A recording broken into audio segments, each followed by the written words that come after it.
This channel does not promote any violent, harmful, or illegal activities. All content provided by this channel is meant for an educational purpose only.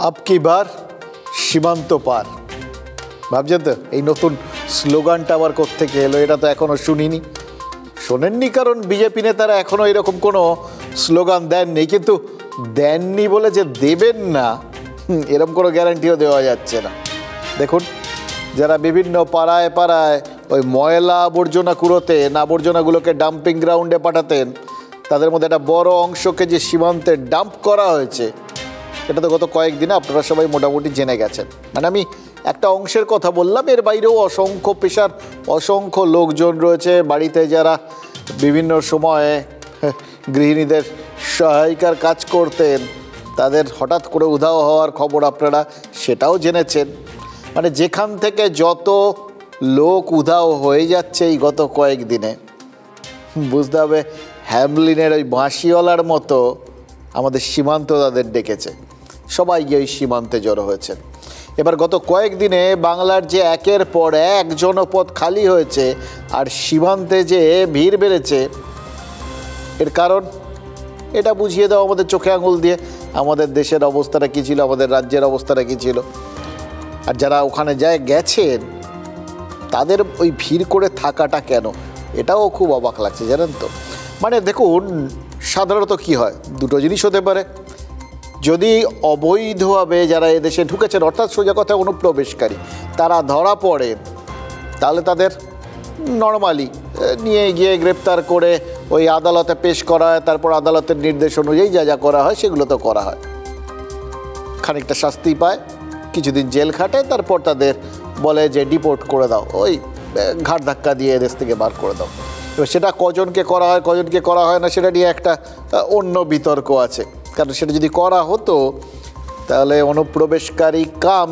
জঙ্গি ওই আজাদ মল্লিক সে তো আমাদের দেশে থেকে যেতে পারতো না তো সুতরাং সেটা আমি একটা প্রসেসের কথা বললাম সেই প্রসেস সে তো অনেক থাকে মানা হয় কি না সে তো পরের কথা আর একটা ধরনও আছে সরাসরি যাদের ধরা পড়ে ওখানে তাদের দু চারটে চড়থাপ্পড় মেরে আবার ফেরত পাঠিয়ে দেওয়া হয় এই দুটোর কোনোটাই তো হচ্ছে না এই যে অনুপ্রবেশকারীরা যারা ওখানে গিয়ে ভিড় করেছেন তারা কিন্তু কেউ ধরা পড়েননি তারা ধরা পড়ার ভয়ে ধরা দিয়েছেন এবং তারা সেখানে ভিড় করে রয়েছেন তার কারণ তাদের ভিড়টা করানো হয়েছে এই ভিড়টা করানো হয়েছে কেন হয়তো পদ্ধতিগত বিভিন্ন কারণের কথা বিএসএফ বলবে টলবে আর কি কিন্তু আমার মনে হয় এই ভিড়টা আসলে বিজ্ঞাপন বা এটাও বলতে পারেন এই ভিড়টা আসলে ভয় এমন একটা ভয় যে ভয়টা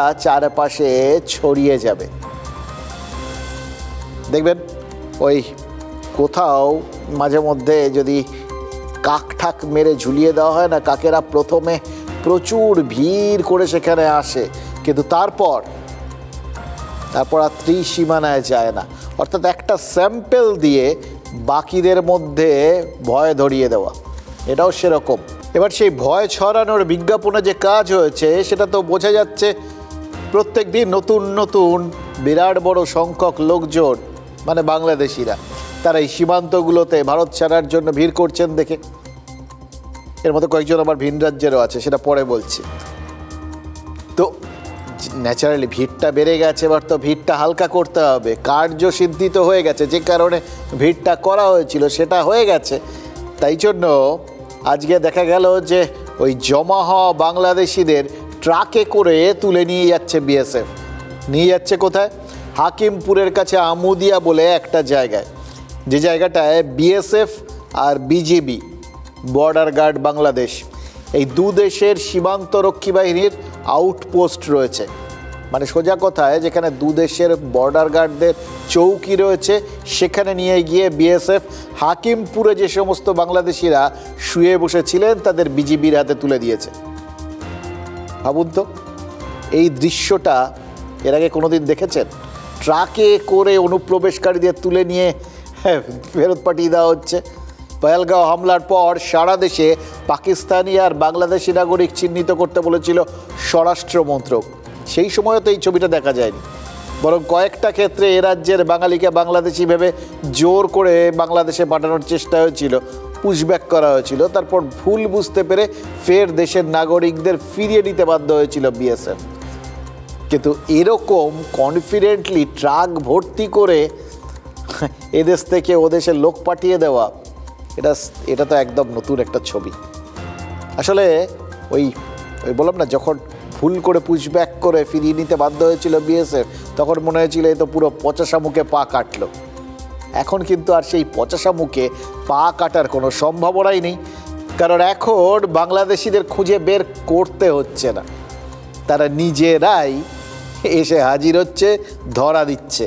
তাই বিএসএফ চোখ বন্ধ করে নিশ্চিন্তে বাংলাদেশিদের বাংলাদেশে চালান করছে। আর পহেলগাঁও হামলার পর ওই পুশব্যাক নিয়ে যারা সরব ছিলেন, তাদেরও মুখ দেখুন কি বন্ধ, একদম সেলোটেপ লাগানো। কারণ তারা জানেন এখন এই পুশব্যাকের বিরোধিতা করা মানে দুধকলার কালসাপের তত্ত্ব এবং সত্য দুটোই স্বীকার করে নেওয়া।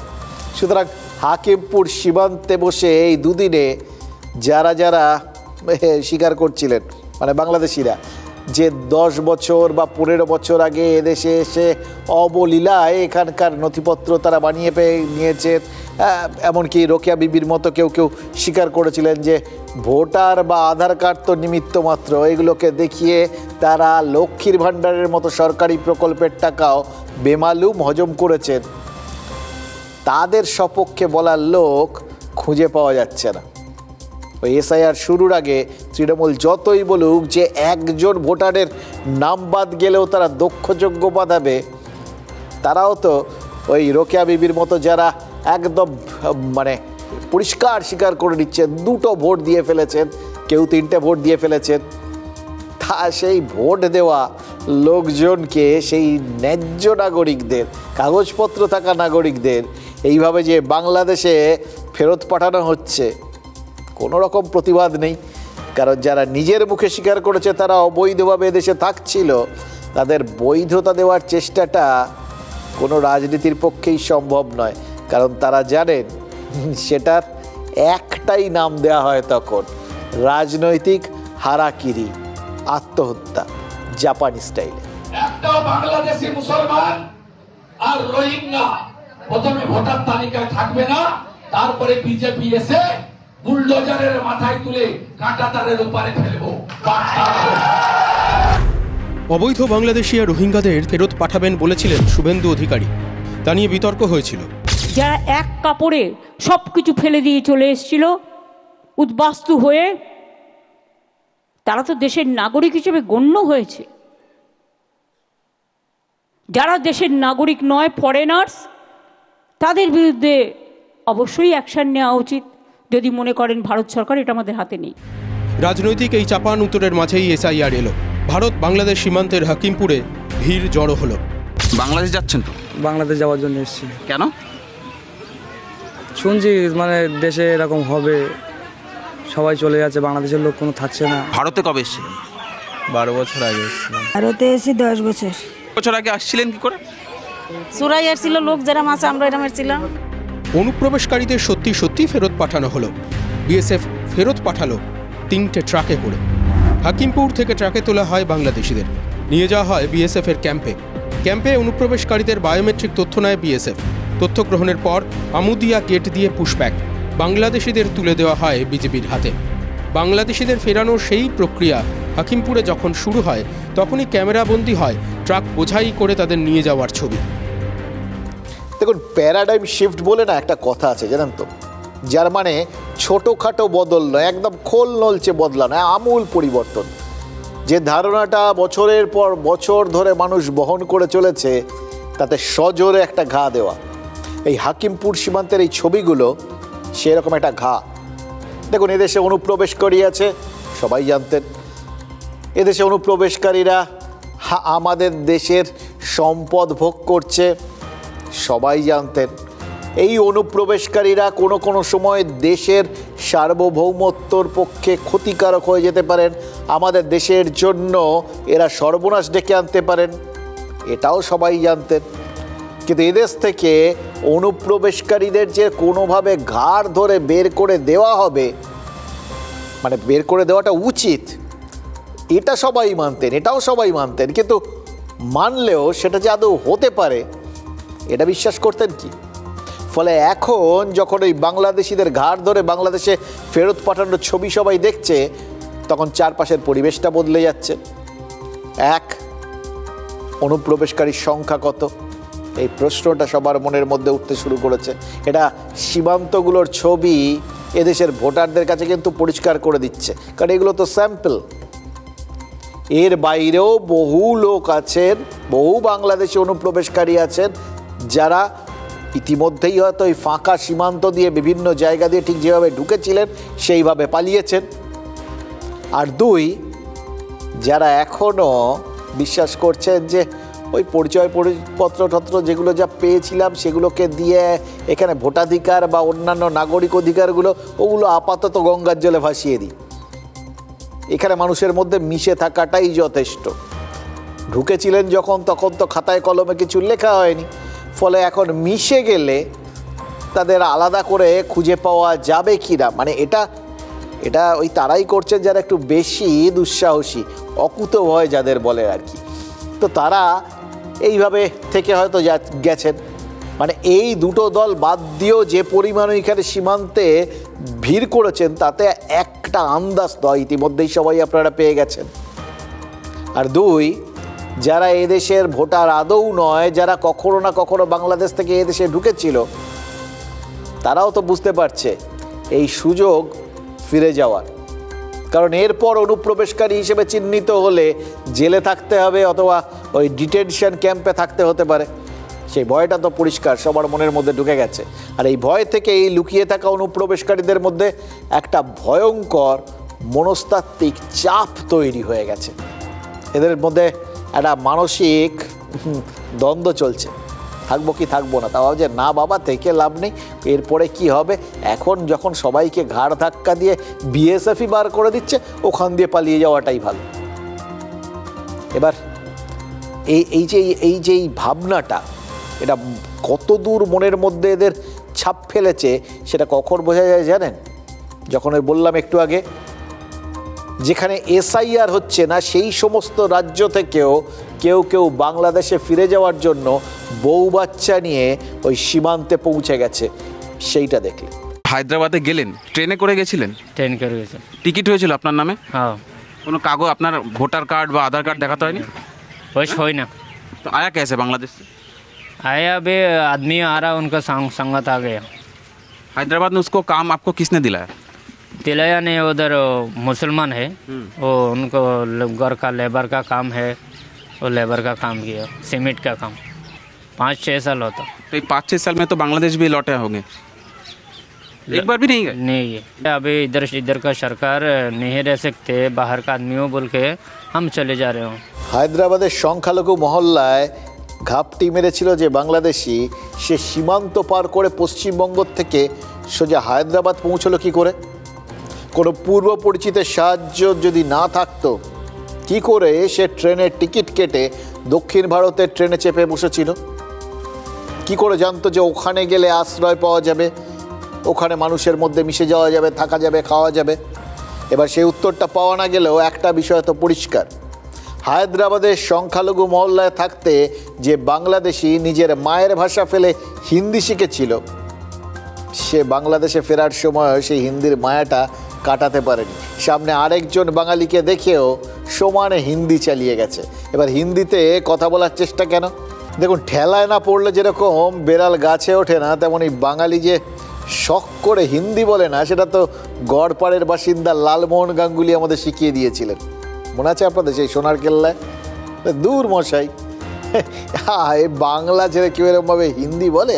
এই ওই রাজস্থানে গেছিলেন, সুতরাং ওখানে তো বাংলা চলবে না, এটা ধরে নিয়ে বাধ্য হয়ে তার সেই বিজাতীয় হিন্দি বলার চেষ্টা করেছিলেন তিনি।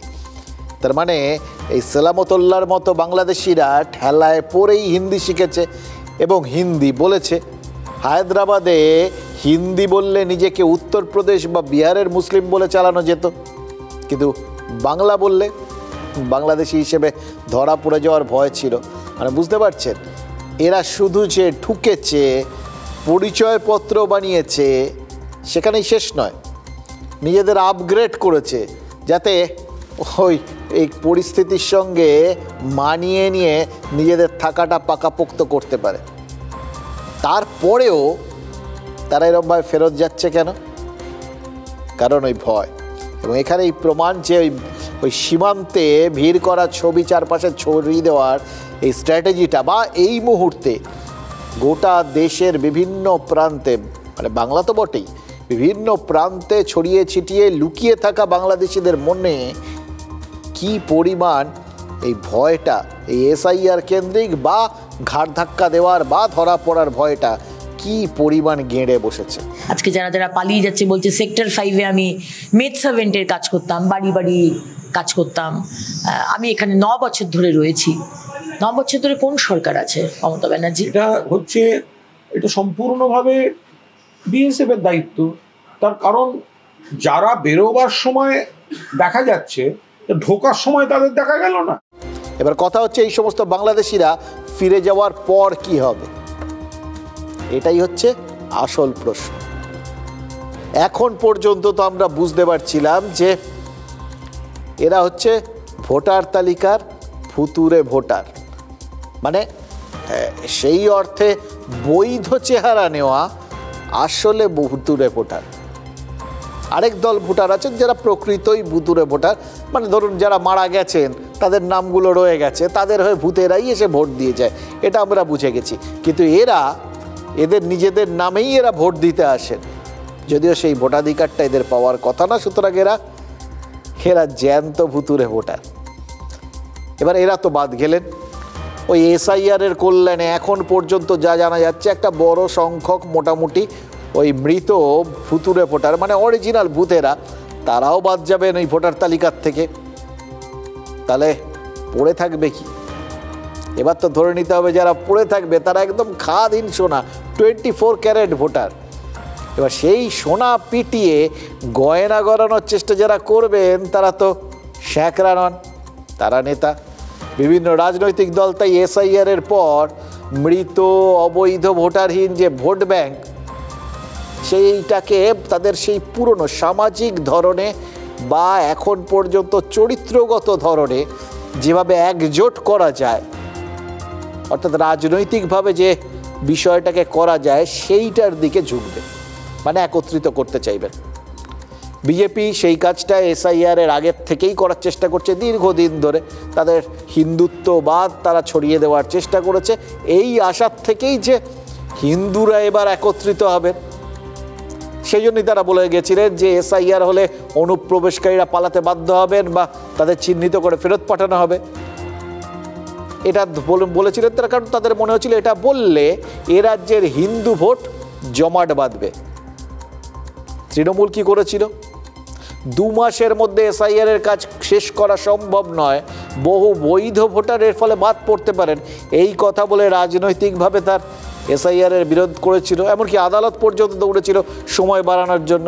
কিন্তু এখন নির্বাচন কমিশন দাবি করছে মাত্রই 2 লাখের মতো এনুমারেশন ফর্ম বিলি বাকি রয়েছে, মানে সিংহভাগ কাজই শেষ। এবার সেটা করতে গিয়ে চাপ যে হয়নি তা তো নয়, টুকটাক চাপের কথা তো এসছে। মালবাজারের এক বিএলও আত্মহত্যা করেছেন, কোন্নগরের এক বিএলও এত চাপ নিয়েছেন যে তার স্ট্রোক পর্যন্ত হয়ে গেছে বলে পরিবার দাবি করেছে। অসুস্থ সেই বিএলওকে কমিশন কাছ থেকে অব্যাহতি দিলেও বাকিদের ওপর যে পাহাড় প্রমাণ চাপ তৈরি হয়েছে সেই বিতর্ক তো এড়ানো যাচ্ছে না। কিন্তু সেই দায় যে একা নির্বাচন কমিশনের ওপর পড়বে সেটাও তো বলা যাচ্ছে না। এ রাজ্যে বিএলওদের এসআইআর এর কাজ করার পাশাপাশি স্কুল বা অঙ্গনওয়াড়ি কেন্দ্রের কাজও করতে হচ্ছে। ডবল ডিউটির চাপটা যে তারা ভোগ করছেন তার দায় তো রাজ্যেরও। বিএলওদের কাজের দায়িত্ব কমিয়ে রাজ্য কমিশনকে সহযোগিতা করেনি বলে তো অভিযোগ উঠছে। তার কারণ বলেই দেওয়া হয়েছিল যে নির্বাচন কমিশন বহু জায়গায় ডিআইদের নির্দেশ দিয়ে দিয়েছিল যে যারা এই বিভিন্ন স্কুলের শিক্ষক শিক্ষিকা যারা বিএলও হয়েছেন তাদের এই এসআইআর এর কাজটাকে অন ডিউটি বলেই ধরতে হবে। দুরকম অন ডিউটি তো হয় না, একটাই হয়। সুতরাং তাদের স্কুল থেকে আপাতত ছাড় দেওয়া হবে, এটাই স্বাভাবিক। কিন্তু মুশকিল হচ্ছে সেই নির্দেশ নাকি বহু ক্ষেত্রে স্কুলগুলোতে পৌঁছয়নি। সরকারিতে একটা নির্দেশ দিতে হবে এর পরিপ্রেক্ষিতে, সেটা নাকি গিয়ে পৌঁছয়নি। অর্থাৎ মুখে সহযোগিতা বললেও মুখে এই বিএলওদের জন্য চাপ পড়ছে, সেই জন্যে এত কম সময়ের মধ্যে সম্ভব নয় শেষ করা, এই কম সময়ের মধ্যে 2 মাসের মধ্যে শেষ করার চেষ্টাটা অমানুষিক, এটা বলে ওই বিএলওদের প্রতি রাজ্য সরকার যতই সহমর্মিতা দেখাক, আসলে কিন্তু চাপ কমানোর চেষ্টাটা তারা করেননি, বরং চাপটা যাতে থাকে সেই ব্যবস্থা করেছেন বহু ক্ষেত্রে। এটাই তো অভিযোগ। একদিকে সাধারণ যারা নাগরিক তাদের উপর মানসিক চাপ এবং আত্মহত্যার ঘটনা বাড়ছে, অন্যদিকে বিএলওদের উপর যেভাবে চাপ তৈরি করা হচ্ছে, হুমকি দেওয়া হচ্ছে, গ্রেফতার করার কথা বলা হচ্ছে, তাতে বিএলওরাও অসুস্থ হয়ে পড়ছেন, সুইসাইড করছেন। নির্বাচন কমিশনটা যমরাজের দপ্তরে পরিণত হয়েছে। ফলে মাননীয় মুখ্যমন্ত্রী যে চিঠি দিয়েছেন সেটা বাস্তব পরিস্থিতির উপর দাঁড়িয়ে মন্ত্রী বুঝতে পেরেছে যে ওই বাংলাদেশি অনুপ্রবেশকারী ছাড়া, রোহিঙ্গা মুসলমান ছাড়া, ভুয়া ভোটার ছাড়া তৃণমূল কংগ্রেস জিততে পারবে না। চিঠি দেওয়াটা কোনোভাবেই বেঠিক নয়। এতদিন সময় লাগলো কেন? নির্বাচন কমিশন আনপ্রিপেয়ার্ড, এবং এটা যে একটা ছেলে মানুষই হচ্ছে। দেখুন, এর পরেও এসবের মধ্যেও বিএলওরা যে সমীক্ষাটা প্রায় শেষ করে ফেলেছেন, তার ফল কি হবে? ফল পরিষ্কার। প্রায় 43 লক্ষ এখন অবধি মৃত ভোটারের নাম বাদ যেতে পারে, এটাই শোনা যাচ্ছে। এর সঙ্গে একই ভোটারের নাম বিভিন্ন কেন্দ্রে থাকলে সেগুলো বাদ যাবে। এগুলো সবই ব্যাক এন্ড থেকে, মানে ওই আধার বা সমব্যথী প্রকল্প এগুলোর থেকে বার করে বাদ দিয়ে দেওয়া হবে। আর বাদ যাবে এই রোকেয়া বিবির মতো অবৈধ ভোটারদের নাম।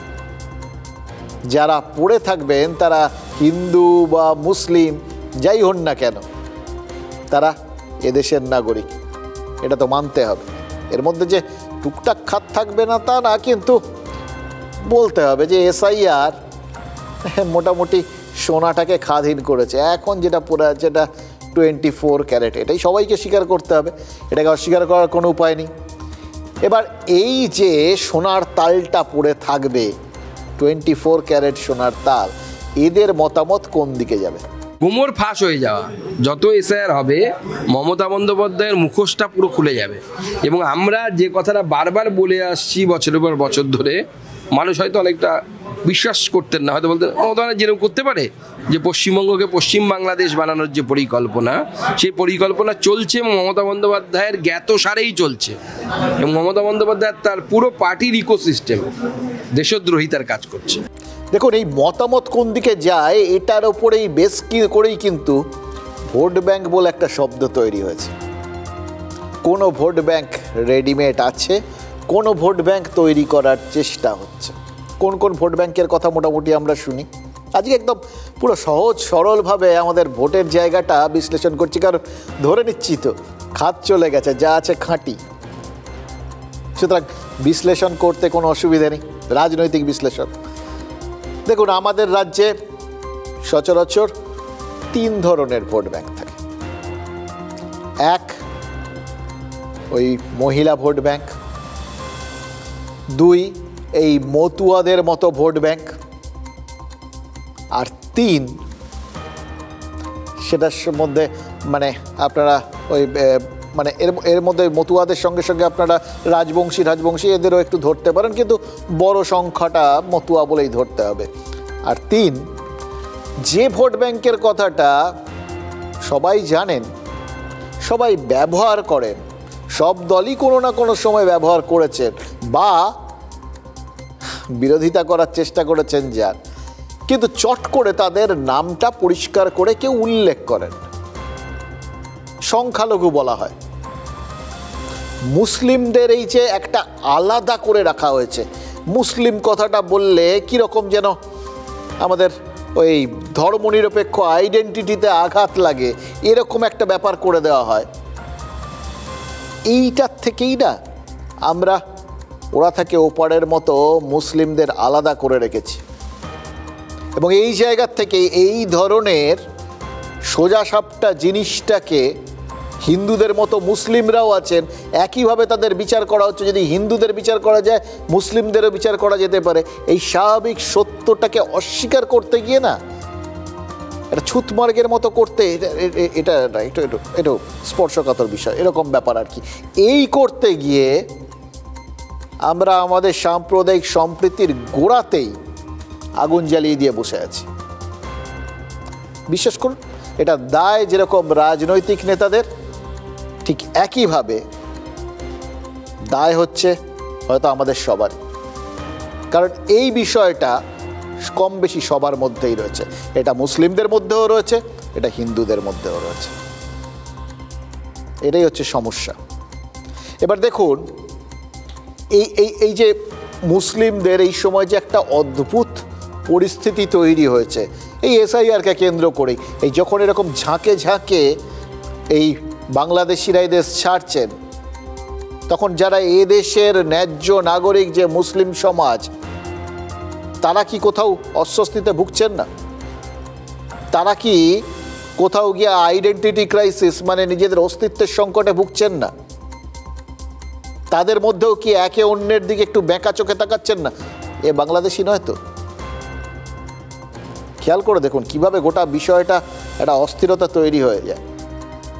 এই যেরকম করে এই প্রচুর ভুয়ো টিচার তারা ঢুকে পড়েছেন, এটা জানার পর গোটা শিক্ষক সমাজের দিকেই লোকজন বাঁকা চোখে তাকাতে শুরু করেছিল। কোন সালে চাকরি পেয়েছেন জিজ্ঞেস করতে শুরু করেছিল। কি অস্বস্তি, কি অসম্মান বলুন তো। এই মুসলিম সমাজের মধ্যেও এই বাংলাদেশি ভোটারদের জন্য সেই একই জিনিস তৈরি হয়েছে। একটা মানুষের কমন সেন্স থাকলে এটা বোঝা যায় যে ওটা অ্যাকচুয়ালি বাংলাদেশ হচ্ছে মুসলিম কান্ট্রি। মুসলিমরা এখানে কি করতে আসবে? আসেনি এরকম না, এসছে খুব নগণ্য, 1%, 2%, ম্যাক্সিমাম 5%। কারা এসছে? কাজের সূত্রে এসছে কারা? ওখানে যদি সত্যি নিপীড়িত হয়ে থাকে, হিন্দুরা হয়েছে, এটা অস্বীকার কোনো জায়গা নেই। আমি একজন মুসলিম, আমিও জানি ওখানে যদি হয়ে থাকে ওরা হিন্দুরা ছেড়ে পালিয়ে এসছে। যদি কোনো জায়গাতে পালায়, আমি কি গিয়ে কোথায় কাগজ উঠাবো না, জানিয়ে পালাবো? এবার বুঝতে পারছেন, আমাদের দেশের নাগরিক, আমাদের সহনাগরিক, যাদের বৈধতা নিয়ে কোনো মানে সংশয় নেই, পরপর বংশ পরম্পরায় যারা এদেশে রয়েছে, তারা কীরকম একটা অস্বস্তিতে রয়েছে। এবার এই অস্বস্তিটা তো তাদের মানে এই পরিস্থিতির শিকার হয়। ঠিক একইভাবে যারা এই জনগোষ্ঠীকে মানে সামগ্রিকভাবে মুসলিমদের একদম ওই সংখ্যালঘু ভোট ব্যাংক হিসেবেই দেখেছেন, তাদের জন্য কি এই পরিস্থিতির চাপে একটা অস্বস্তি তৈরি হয়েছে? এমনি এমনি বলছি না, এবারের ভোটের আগে এটা কিন্তু সব থেকে বড় প্রশ্ন হয়ে উঠতে চলেছে এবং এটাকে এড়িয়ে যাওয়া যাবে না। এটাকে খুব পরিষ্কার করে ব্যাখ্যা করা বা বিশ্লেষণ করাটা খুব জরুরি, কারণ সব পক্ষ কিন্তু ভেতরে ভেতরে সেটাই করছে এবং এটার ওপরে কিন্তু এবারের ভোটের ফলাফল বহু জায়গায় বহু ক্ষেত্রে নির্ভর করবে। এটা এখন থেকে নিশ্চিতভাবে বলে দেওয়া যায়। সুতরাং ওই স্পর্শকাতর, ছুতমার্গ, এই সমস্ত ব্যাপারগুলো ভুলে যান। আমাদের যেভাবে রাজনীতি ভোট ব্যাংক বানিয়ে দিয়েছে, সেই জায়গা থেকে গোটা বিষয়টাকে বিশ্লেষণ করুন। দেখুন, এই যে মুসলিম ভোট ব্যাংক, সেটা সাম্প্রতিককালে মানে 2011 সালের পর থেকে এটা শাসক তৃণমূলের একটা বড় শক্তি, মানে একদম ফিক্সড ডিপোজিট যাকে বলে, এইভাবেই দেখা হচ্ছে। এবার যেটা এত বড় নিশ্চিত শক্তি, সেটা তো আত্মবিশ্বাসও বটে।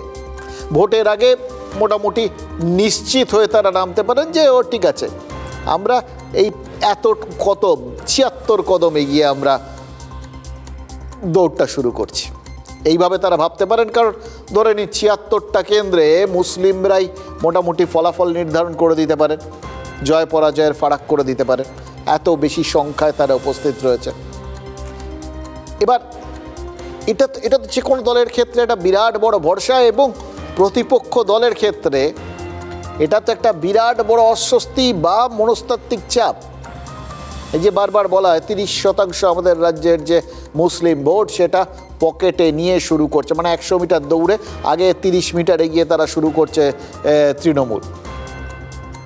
তো এরকম একজন কেউ এগিয়ে শুরু করলে সেটা বাকি প্রতিপক্ষদের অস্বস্তির কারণ হবে না, এটা বুঝে নেওয়ার দরকার। আজকে কিন্তু খুব পরিষ্কার করে এই বিষয়টা আপনাদের সামনে একটু আলোচনা করার চেষ্টা করব, কারণ বেশ কিছু ডেভেলপমেন্ট হয়েছে, বেশ কিছু ওই বললাম পরিস্থিতি বিভিন্ন ক্ষেত্রে বদলে গেছে, যে গোটা বিষয়টা এত সহজ সরল আর থাকছে না।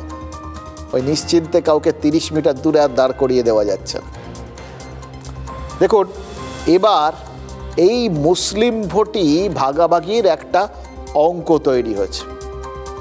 মুসলিম ভোটটা যেহেতু শাসক দলের ওই ভোট ব্যাংক, ফলে এটাকে ভাঙা দরকার, এটা প্রত্যেকবারই বিরোধীরা বলে, কোনোবারই এখন অবধি সফল হয়নি, অন্তত 2011-র পর থেকে। কিন্তু এবার সম্ভাবনাটা প্রবল হয়ে উঠেছে, কারণ বেশ কিছু জিনিস যেগুলো আমাদের চোখে পড়ছে। দেখুন, প্রথম বিষয়টা আপনারা সবাই জানেন, ওই ফুরফুরা শরীফকে কেন্দ্র করে পীরজাদাদের মধ্যে বিভেদ। তার মধ্যে কেউ যেরকম আব্বাস সিদ্দিকী বা নওশাদ সিদ্দিকী, এরা যেরকম আইএসএফ এবং করে অন্তত একটা ধাক্কা তো দিয়েছেন, ভাঙড়ে নওশাদ জিতে গেছিলেন। এবার যারা সব থেকে বড় ভরসা ছিলেন শাসক দলের জন্য এতদিন পর্যন্ত, সেই তহা সিদ্দিকীর মতো লোকেদের একটু বিগড়ে যাওয়া, বেসুরে হয়ে যাওয়া, সেটা একটা আলোচ্য বিষয়। কাসেম সিদ্দিকীকে নিয়ে আসার পর তৃণমূলের নিজেদের ভেতরেই শওকত মোল্লার মতো লোকেদের মানে যেভাবে চটিয়ে দিয়েছেন তারা কাসেম সিদ্দিকীকে নিয়ে এসে, সেই অঙ্কটা রয়েছে। ফলে এই অঙ্কগুলো প্রথম সামনে আসে। এবার কি সামনে আসছে? মিমের নাম। এবার এই মিমের নামটা, এটা কিন্তু বিভিন্ন ভোটের সময় সর্বভারতীয় ক্ষেত্রে আমরা বারবার শুনি। হায়দ্রাবাদের আসাদুদ্দিন ওয়াইসের এই মিম, এরা কিন্তু মানে এদের একটা অদ্ভুতভাবে দেখাই হয় এদের কি মানে এরা কেন, কিসের জন্য, বা এদের কি রাজনৈতিক এজেন্ডা, এগুলো সব কটার একটাই উত্তর দেখা যায়, সেটা হচ্ছে ভোট কাটা। মানে কি অদ্ভুত দেখুন, একটা রাজনৈতিক দল তাদের রাজনৈতিক উদ্দেশ্য কি, তাদের নিজেরা কি বক্তব্য, সেগুলো গৌণ হয়ে যায়। তাদের পরিচয়ই হয়ে গেছে তারা মুসলিম ভোটের মধ্যে ভাঙন ধরাতে বা মুসলিম ভোট ভাগ করার জন্য ভোটে দাঁড়ান। এবার ভাগ কারা করতে পারে? যাদের প্রভাব আছে, এটাও তো মানতে হবে। তো মিম অতীতেও এ রাজ্যে ভোটে দাঁড়িয়েছে, কিন্তু বিশেষ কিছু করে উঠতে পারেনি, তার মানে ধরে নিতে হবে তখন তাদের প্রভাব ছিল না। এইবার মিম তারা কিন্তু জোর কদমে নেমেছে। জোর কদমে নামার একটা বড় অক্সিজেন পেয়ে গেছে তারা বিহার থেকে। এই বিহার আর এই রাজ্যের যে সীমান্তবর্তী এলাকা, সেখানে 5খানা আসন তারা পেয়ে গেছে, প্রচুর ভোট পেয়েছে। এবার সীমান্তের এপার ওপার, এটা তো একটা দাগ। আসলে তো জনগোষ্ঠীর মধ্যে যোগাযোগটা খুব সুদৃঢ়। ওই অঙ্কেই বিহার সংলগ্ন এলাকাগুলোতে মিম এবার সফল হবে বলে আশা করছে। রাজ্যে সংখ্যালঘু ভোট যেখানে যেখানে বেশি, সেই সব জায়গাগুলোই এবার মিমের টার্গেট। মালদা মুর্শিদাবাদে তারা কোমর বেঁধে মাঠে নেমে পড়েছে। এবার মাঠে নেমে পড়েছে তো এটা অবধি ঠিক আছে, ধরে নিচ্ছি বেশ তাড়াতাড়ি নেমেছে, ওইখানকার ভোটের কাজ শেষ হয়েছে, এখানকার ভোটের কাজ শুরু করে দিয়েছে, এই অবধি ঠিক আছে। বলছে এটা কি? এইটাই খুব ইন্টারেস্টিং একটা জায়গা। দেখুন, এ রাজ্যের সংখ্যালঘুরা বঞ্চনার শিকার, তাদের উন্নয়নের জন্য কেউ ভাবেনি, এই সমস্ত কথাগুলো খুব ইন জেনারেল কথা। এই কথাগুলো নিয়ে এখানকার সংখ্যালঘু সম্প্রদায় মুসলিমদের মধ্যেও কেউ মাথা ঘামান না, এবং অন্য রাজনৈতিক দলগুলোও বিশেষ মাথা ঘামান না, জানেন যে এতে বিশেষ করে চিড়ে ভিজবে না। এর বাইরে অনেক বড় ইস্যু আছে, অনেক বড় কারণ আছে এই সংখ্যালঘুদের সামনে শাসক দলের পেছনে জোটবদ্ধ হয়ে থাকার। গোটা বিশ্বেই এটা নিয়ম, যারা সংখ্যালঘু তারা শাসক দলের পক্ষে, অর্থাৎ যারা তাদেরকে নিরাপত্তা দিতে পারবে, নিরাপত্তা দেয়, তাদের পেছনে সবসময় জোট বাঁধে। যতই তারা ভালো না তারা খারাপ, তারা মারছে না তারা আদর করছে, সেই সমস্ত নিয়ে মাথাই ঘামায় না। এটা খুব ইন্টারেস্টিং একটা জায়গা। আর আরও ইন্টারেস্টিং হচ্ছে এই জায়গায় মিম কি বলছে। এবার মিম কি বলছে জানেন? মিম সরাসরি আক্রমণ করছে তৃণমূলকে। তারা বলছে যে তৃণমূলের দুর্নীতির কথা। এই রকম ইন জেনারেল কথা যখন বলা হয় তখন ধরতে হবে তাদের টার্গেট শুধুই তৃণমূল। বুঝতে পারছেন? এবার কতটা মানে একদম সুনির্দিষ্ট লক্ষ্য নিয়ে মিমে এই রাজ্যে নেমে পড়েছে। তারা বিধানসভা অধিকার যাত্রার আয়োজন করছে। মালদাতেও সবকটা বিধানসভায় তারা প্রার্থী দেওয়ার কথা জানিয়ে দিয়েছে। মালদা মুর্শিদাবাদ জুড়ে তাদের ওই একই প্রচার। এই সব সংখ্যালঘু প্রধান এলাকার থেকে মুসলিমদের ভোটে তৃণমূলের সাংসদ, বিধায়ক এরা সবাই জিতে গেছেন, কিন্তু তারপর তারা চারপাশে দুর্নীতি করেছে। এবার দেখুন, নিয়োগ দুর্নীতি, এর ফলে গোটা রাজ্য তোলপাড় হয়ে যাওয়া, এগুলো ইতিমধ্যেই অনেকবার প্রচার হয়ে গেছে। প্রচারের পর বিভিন্ন রকম ওই উপনির্বাচনগুলো হয়েছে, তাতে শাসক দলের কিছু হয়নি। কিন্তু মিমের প্রচারটা সেটা ইন্টারেস্টিং এই জন্যেই যে বাকি আর কেউ নেই, তারা তাদের এই প্রচারের মাধ্যমে তাদের লক্ষ্যটাকে পরিষ্কার করে দিচ্ছে। এই জন্যেই তাদের এবারের স্ট্র্যাটেজিতে শাসক দলের ভোট ব্যাংকে ভাঙন ধরলেও ধরতে পারে বলে সবাই অঙ্ক কষছেন। কেউ লাভের অঙ্ক কষছেন, আর শাসক দল নিশ্চয়ই স্বাভাবিকভাবেই সামান্য হলেও একটু আশঙ্কিত হচ্ছে। এবার সবাই বলবেন যে শাসক দলের এই ভোট ব্যাংকটা একদম অটুট। ঠিক, একটা সিনেমা দেখেছিলাম জানেন তো, একজনকে মারবে বলে ঠিক করেছে হিরো, সে বুলেট প্রুফ গাড়িতে বসে রয়েছে। হিরো একই পয়েন্টে পরপর 7খানা 8খানা গুলি করেছে। ওই এক পয়েন্টে বারবার ঘা মারতে মারতে একটা সময় সেই বুলেট প্রুফ কাঁচও ছেঁদা হয়ে গেছে। হয়তো ওটা সিনেমা, কিন্তু এই থিওরিটা এক্ষেত্রে যে খাটবে না এটাও কিন্তু সবসময় গ্যারান্টি দিয়ে বলা যায় না। এই জেলার মানুষ বঞ্চনার শিকার। আমরা সংখ্যালঘুরা রাজ্যের শাসক দলকে জিতিয়ে বিধানসভায় পাঠিয়েছি, 3 জন এমপি দিয়েছি। এই জেলার মানুষকে, সংখ্যালঘুকে পরিযায়ী শ্রমিক করে রেখেছে শাসক দল। এরা সংখ্যালঘু ভোট নিয়ে সংখ্যালঘুকে খালি ব্যবহার করেছে। আজ সংখ্যালঘুরা তারা বুঝেছে যে এরা আমাদের ভোট নিয়ে আমাদেরকে ব্যবহার করে। তৃণমূল সরকার এখানে টিকে থাকার পেছনে সংখ্যালঘু সম্প্রদায়ের একটা বড় অংশের সমর্থন। আজকে তারা যদি বঞ্চিত হয়, তারা যদি অভিযোগ জানায়, সর্বপ্রথম তাদের বিরুদ্ধেই জানাতে হয় যাদের তারা ভোট দিয়েছে। সুতরাং মিম ঠিকই বলছে, সংখ্যালঘুরা বঞ্চিত। 2026-এর বিধানসভা সামনে যেহেতু আছে, এখন অনেক কিছুই দেখতে পাবেন। মিম নয়, তাছাড়া আরও যদি কোনো দল থাকে, সেই দলগুলো যারা বিজেপির বি টিম হিসাবে কাজ করে তারা কিন্তু মাঠে ময়দানে নেমে পড়েছে অলরেডি ভাবে। শুধু 2026-এর নির্বাচনে প্রার্থী তারা নতুনভাবে দিচ্ছে তা নয়, এর আগে বিগত যে নির্বাচনগুলো আমরা বাংলায় ঘটেছে সেই বাংলার প্রত্যেকটা নির্বাচনে কিন্তু মিম বিভিন্নভাবে অংশগ্রহণ করেছে।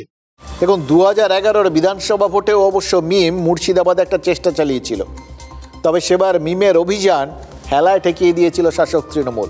সাগরদিঘিতে 2% নিচে, জলঙ্গিতে 1%-এরও কম ভোট পেয়েছিল মিম। আর 2023-এর পঞ্চায়েত ভোটে মুর্শিদাবাদ জেলার ওই 30 স্তর পঞ্চায়েত মিলিয়ে 35,000-এর মতো ভোট পেয়েছিল ওয়েসির দল। শুধুমাত্র ওই লালগোলার একটা গ্রাম সংসদে তারা জিতেছিল। তাই মিমের এই হুঙ্কার মানেই বাংলার শাসক দলের থরহরিকম্প অবস্থা হবে, সরাসরি এরকমটা ভাবার কারণ নেই।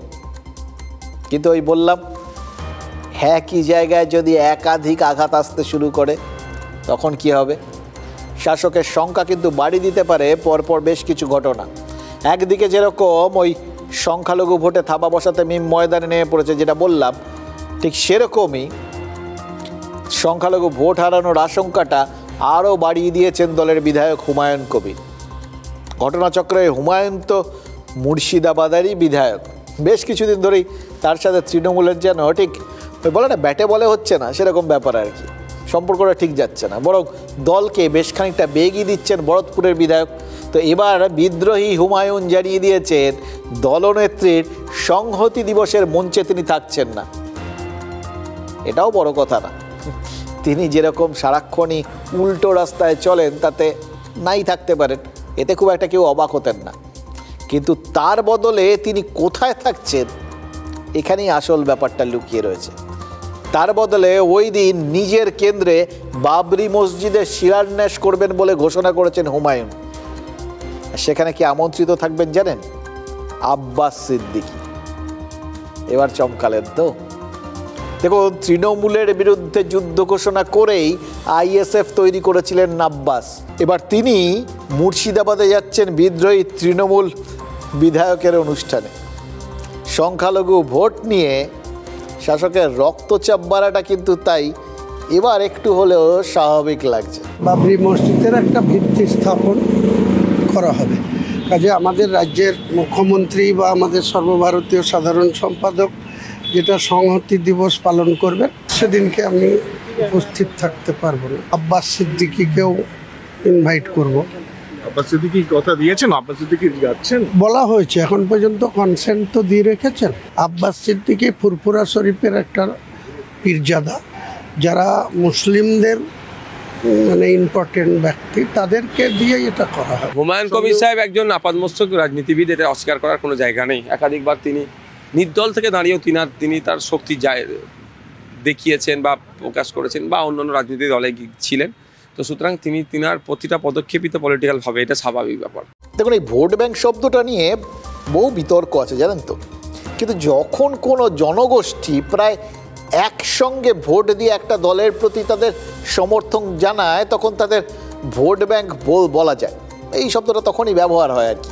তো এ রাজ্যে ভোট ব্যাংক বললেই অবধারিতভাবে ওই বললাম সংখ্যালঘুদের তাই সবার আগে চলে আসে, কারণ এটা মনে করা হয় যে সমর্থনের প্রশ্নে মোটের ওপর এই সংখ্যালঘু মানুষের একটা বড় অংশ একসঙ্গে নিজেদের সিদ্ধান্তটা নেয়। ইতিহাস কি বলছে জানেন? এ রাজ্যের প্রান্তিক চাষিদের একটা বড় অংশ সংখ্যালঘু সম্প্রদায়ের। ক্ষমতায় এসে ভূমি সংস্কার করায় সেই অংশের সমর্থন পেয়েছিল বামেরা, কিন্তু পরিস্থিতিটা বদলাতে শুরু করে ওই সাচার কমিটির রিপোর্টটা সামনে আসার পর। বঞ্চনার ইস্যুতে সেদিন বামেদের থেকে মুখ ঘোরাতে শুরু করেছিল এই সংখ্যালঘুরা।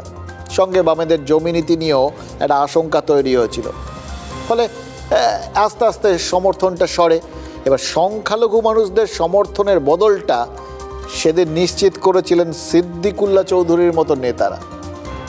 সেই থেকেই কিন্তু মমতা বন্দ্যোপাধ্যায়ের ঝুলিতে রাজ্যের সংখ্যালঘু ভোট। আর যে ভোট ব্যাংকটা অটুট থাকলে তৃণমূলকে হারানো প্রায় অসম্ভব, এটা বিরোধীরা জানেন। এবার সেই সিদ্দিকুল্লাহ চৌধুরীর সঙ্গেও তো বহু ক্ষেত্রেই দেখা যাচ্ছে তৃণমূলের ঠিক মিলমিশ হচ্ছে না। তিনি যেখানেই যাচ্ছেন সেখানে তৃণমূলের লোকজন বিক্ষোভ দেখাচ্ছেন। বাইরে বেশ কিছু অনুষ্ঠানে আসা তো সিদ্দিকুল্লাহ সাহেব তিনি নাকি বন্ধই করে দিয়েছেন এর ফলে। এবং বারবার মাঝে মধ্যেই তিনি যে বক্তব্যগুলো রেখেছেন সেগুলোর মধ্যে কিন্তু বেশ একটা হুমকির স্বর আছে আর কি, যেগুলো আর যাই হোক ভাই ভাই ভাব নয়, যতই তিনি এই সরকারের মন্ত্রী হন। ফলে ত্রুহস্পর্শ কেন, আরও বেশ কিছু মানে যদি ফুরফুরা শরীফ, যদি মিম, যদি হুমায়ুন বা তার সঙ্গে সিদ্দিকুল্লাহ, এই সমস্তগুলোকে একজোট করে, মানে যেগুলো কোথাও গিয়ে নেগেটিভ ফ্যাক্টর হিসেবে কাজ করছে, এদের মধ্যে ওই যদি মিলে সুর মেরা তুমারার মতো বিক্ষোভের শটটা মিলে যায় এবং একই জায়গায় মানে একটা দলকেই আঘাত করে, তাহলে কি হবে? তখন সেই গেম থিওরির ওই বিখ্যাত হরিণ শিকারের গল্পটার কথা মনে হবে। মানে এই থিওরি কি বলে জানেন তো, মানে জঙ্গলে ধরুন কোনো একজন শিকারী যদি যান, তার পক্ষে একটা হরিণ শিকার সম্ভব নাও হতে পারে, কঠিন। হরিণরা চোঁচা চোঁচা করে কোথায় চলে যাবে ধরতেই পারবে না। কিন্তু যদি 2 বা 3 জন শিকারী ওই একটাই কাজে হাত লাগায় এবং পারস্পরিক সহযোগিতা করে প্ল্যান করে, তাহলে কিন্তু কাজটা সফল হতে পারে। মনে রাখতে হবে এক্ষেত্রে শিকারীরা একে অপরের ওপর নির্ভরশীল। মানে শিকারের সময় যদি কোনো এক শিকারী হরিণকে লক্ষ্যটা ছেড়ে দিয়ে অন্য কাজে একবার একটু হলেও ব্যস্ত হয়ে পড়ে, বা ঠিক যে প্ল্যানে তিনজনের চলার কথা তার একটু বাইরে চলে যায়, তাহলে কিন্তু সবাই একসঙ্গে ব্যর্থ হবে। গেম থিওরিতে এমন একটা পরিস্থিতির কথা বলা হয় যেখানে সব শিকারই মনে করবে একসঙ্গে শিকার করা ছাড়া তাদের আর কোনো গতি নেই। এবারে প্রশ্নটা হলো, এ রাজ্যে কি তেমন গেম থিওরির পরিস্থিতি তৈরি হয়েছে যাতে মিম, আইএসএফ, তৃণমূলের বিদ্রোহী সংখ্যালঘু নেতা বা মাঝে মধ্যে বিক্ষুব্ধ মন্ত্রী সবাই একসঙ্গে এক লক্ষ্যে কাজ করবে? গেম থিওরি কিন্তু বলছে, এটা খেয়াল রাখবেন, পারস্পরিক বিশ্বাসে সামান্য খামতি যাত্রা পণ্ড করার জন্য যথেষ্ট। এবারে বিশ্বাস শব্দটা যে রাজনীতিতে প্রবল গোল বেলে, এটা আর আপনাদের নতুন করে বুঝিয়ে বলতে হবে না নিশ্চয়। হঠাৎ করে আমি আলাদা করে মুসলমানদের টার্গেট করতে গিয়ে ভোট বাড়ানোর অঙ্ক পুষতে শুধুমাত্র সেটা করি না, কিন্তু হ্যাঁ, মুসলমানদের অধিকার যে দেওয়া হয় না, নিশ্চয় তার কথা বলি এবং বলবো, অবশ্যই বলবো। মুসলমানদের এখানে রাজনীতি হয়, মুসলমানদেরকে এখানে ভোট ব্যাংক হিসাবে ব্যবহার করা হয়, এটার মধ্যে কোনো রকম ব্যর্থতা নেই কথা বলার মধ্যে। সংখ্যালঘুদের যে অধিকার, সেই অধিকারের কথা বলে সাচার কমিটির রিপোর্ট, তার বিভাবে বঞ্চিত এই বলে যেভাবে সংখ্যালঘুদেরকে বিভ্রান্ত করেছিল তৃণমূল কংগ্রেস, তারপরে অনেক দল তাদের সাথে যুক্ত হয়েছিল। তো সেই সংখ্যালঘুরা বঞ্চিত করে যারা বলেছিল আমরা সব কিছু করে দেবো, আজকে কিন্তু তৃণমূল সেটা পারেনি। মিমের সাথে অ্যালায়েন্স করে যদি ভরতপুরের বিধায়ক, যিনি অলরেডি এই মুহূর্তে একটা দলও গঠন করে ফেলেছেন এবং বাবরি মসজিদ উদ্বোধন করবেন, সেখানে একাধিক মুসলিম মুখ, বিশেষ করে আমাদের নওশাদের দাদাকে ডেকে পাঠিয়েছেন, মানে যিনি বাম জোটের একটা অন্যতম মুখ যে ভোটটা, এরা যদি একটা জায়গায় বৃহত্তর জোট করে ফেলে না, আমি বলছি মমতার কিন্তু আগামী 26-এ একটা সিঁদুরের মেঘ দেখার জায়গা আছে। তো একটা ভোট ব্যাংকের গল্প আপনাদের শোনালাম, এবার আসি আরেকটা ভোট ব্যাংকের কথা। ছোটোবেলায় গোলা খেয়েছেন? মানে গোলাগুলির গোলা নয়, বরফের গোলা। দেখেছেন তো কীভাবে তৈরি হয়? প্রথমে বরফকে গুঁড়ো গুঁড়ো করে ফেলা হয়, তারপর গুঁড়ো বরফকে একটা কাঠির চারপাশে চেপে ধরা হয়, ওই চাপে গুঁড়ো বরফের জমাট বেঁধে একটা আকার নেয়, তারপর সেই বরফে মিষ্টি রঙিন সিরাপ মিশিয়ে পরিবেশন করা হয়। তো এই যে গুঁড়ো বরফ চাপে জোড়া লেগে যায়, একে ফিজিক্সে বলে রেজুলেশন। এবার ফিজিক্সের এই থিওরিটাই 2014 পর থেকে বাংলায় প্রয়োগ করে চলেছে তৃণমূল কংগ্রেস। এখানে গুঁড়ো বরফ হচ্ছে বাংলার মুসলিম ভোটাররা, যাদের মধ্যে শিয়া, সুন্নি, ওয়াহাবি, মারফতি, উর্দুভাষী, বাংলাভাষী সব মিশে রয়েছে। এবং মুসলিম সমাজের অন্দরে এটা কিন্তু ঘটনা যে দস্তুর মতো মতবিরোধ আছে, কিন্তু তৃণমূল ওই গুঁড়ো বরফের মতো মুসলিম সমাজকেই বিজেপি এরকম একটা জুজু দেখিয়ে, মানে সোজা কথায় ভয় দেখিয়ে, চাপ দিয়ে জমাট বাঁধিয়ে চলেছে। এই 11 বছর ধরে এই একই কৌশল প্রয়োগ হচ্ছে, সফলও হচ্ছে। সকলে বলছে যে বিজেপির জুজু দেখাচ্ছে তৃণমূল, কিন্তু সেই চাপ মানে এতবার ধরে ব্যবহার করা সত্ত্বেও এতটুকু হালকা হয়নি, বরং বছর বছর আরও মজবুত হয়েছে। গুজরাট থেকে ইউসুফ পাঠানকে উড়িয়ে এনে অধীর চৌধুরীর বিরুদ্ধে দাঁড় করিয়েছিল তৃণমূল, চাপের ঠেলায় অধীর চৌধুরীর মতো নেতা হেরে গেছে। কেন্দ্রের বিজেপি ওই চাপটা এবার প্রয়োগ করতে আগ্রহী। দেখুন, একটা মিটু সিনড্রোম বলে তো একটা কথা আছে, মানে আপনি একটা জিনিস যদি করেন এবং সেটা যদি সফল হয়, তাহলে আপনার প্রতিপক্ষ কিন্তু চাইলে সেটা চটজলদি নকল করে নিতেই পারে, কারণ থিওরির তো কোনো রকম ওই কপিরাইট হয় না, তাই না? তার ফলে একটা যেটা মানে প্রমাণিত সাফল্যের একটা রসায়ন, সেটাকে আরেকজন ব্যবহার করবেন, সেই ফর্মুলাটা, এটাই তো স্বাভাবিক। এক্ষেত্রে বিজেপি কোথায় সেই চাপটা প্রয়োগ করতে আগ্রহী, সেই থিওরিটা কোথায় কাজে লাগাতে আগ্রহী? হিন্দু ভোটের ক্ষেত্রে। হিন্দু ভোটও তো গুঁড়ো বরফের মতো ছড়িয়ে রয়েছে, কিন্তু জমাট বাঁধানোর ফর্মুলা এতদিন বিজেপি কিছুতেই রপ্ত করতে পারেনি।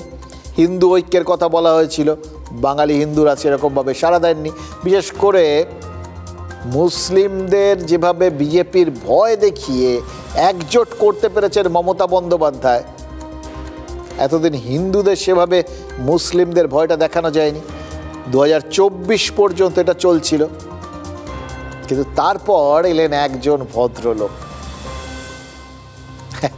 এদেশের নয় বিদেশের, ওই যাদের এদেশ থেকে আপনারা ওদেশে পাঠাচ্ছেন, মানে বাংলাদেশিদের পাঠাচ্ছেন, এবং যে বাংলাদেশিদের দেখিয়ে মনে করছেন এখানে যে হয়তো হিন্দুরা এইবার বুঝতে পারবেন যে কিভাবে তাদের ওপর চাপ তৈরি হচ্ছিল, এটা তো বিজেপি বিভিন্নভাবে প্রচার করার চেষ্টা করছে, কিন্তু আসলে তাদের ফর্মুলাটা ব্যবহার করার আত্মবিশ্বাস জুগিয়েছেন মোহাম্মদ ইউনূস।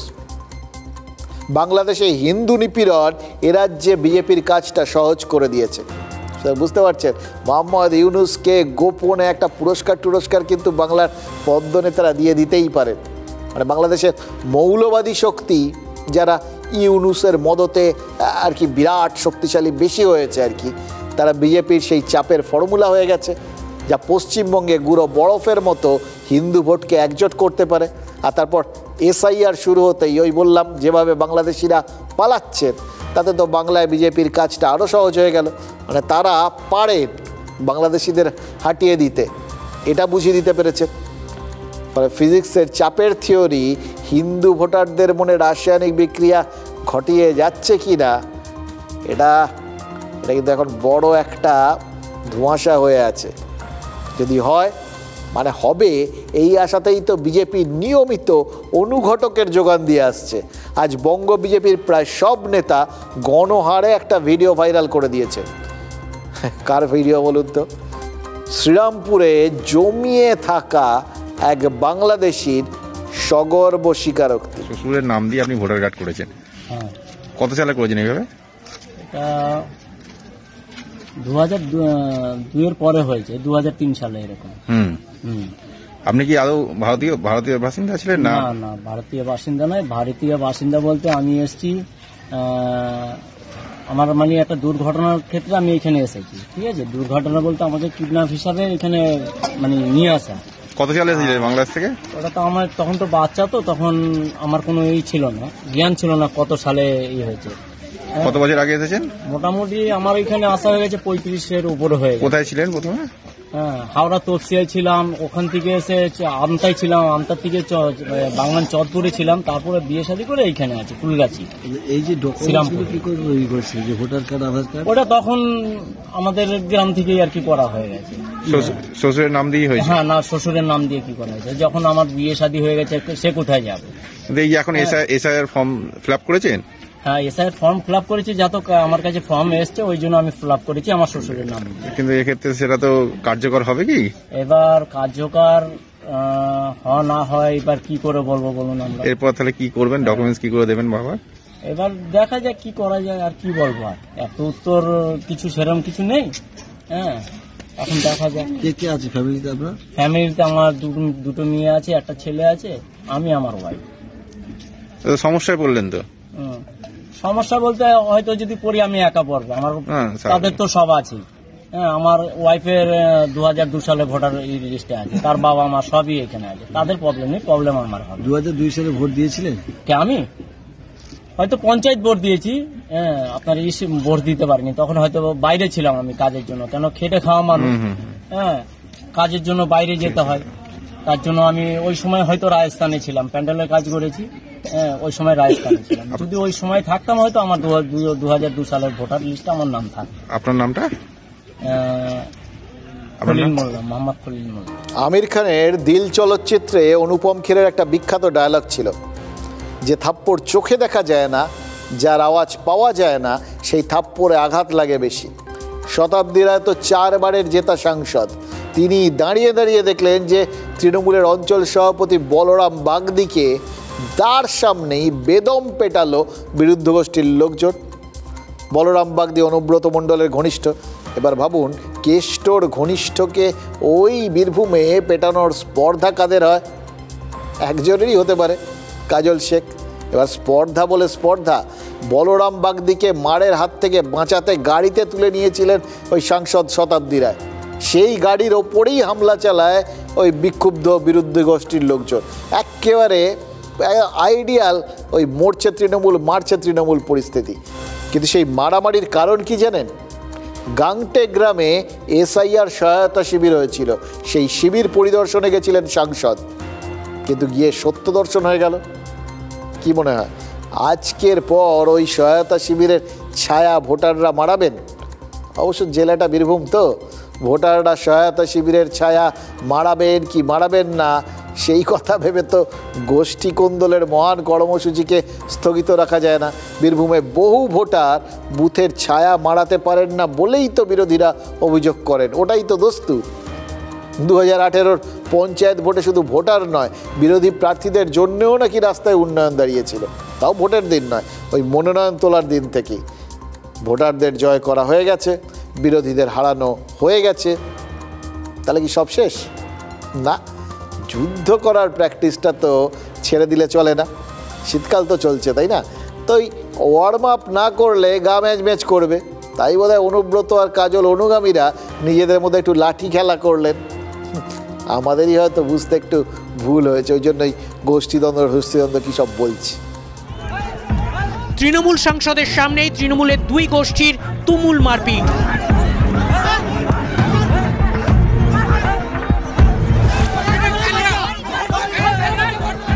দলেরই অঞ্চল সভাপতিকে মারতে গিয়ে সাংসদ শতাব্দী রায়ের গাড়িতে ধাক্কাধাক্কি তৃণমূলের একাংশের।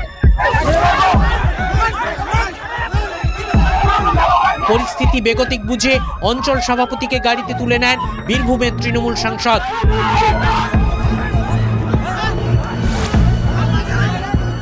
তারপরও মারমুখী তৃণমূল কর্মীদের আটকানো যায়নি।